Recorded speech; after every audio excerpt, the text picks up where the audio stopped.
Hey, what's up? This is Ricardo at Parts People, and in this video, we'll outline the steps for completing a part replacement on your Dell PC. Visit our website and use this coupon for a 5% off discount.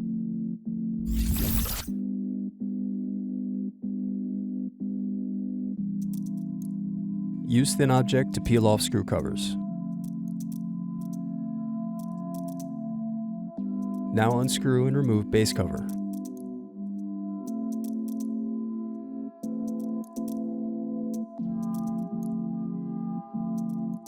Then unscrew and disconnect battery.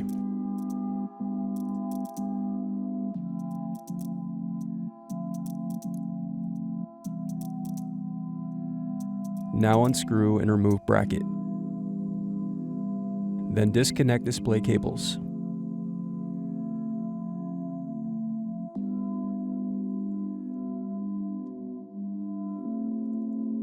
Now unscrew and remove display assembly. Now use a flat object to separate and remove back cover. Now unscrew and remove hinge rails.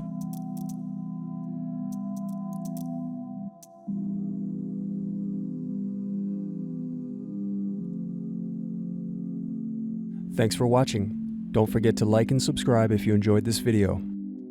And if you need more, check out this playlist to watch other tutorials for your laptop. You can also click here to find parts for your laptop at partspeople.com.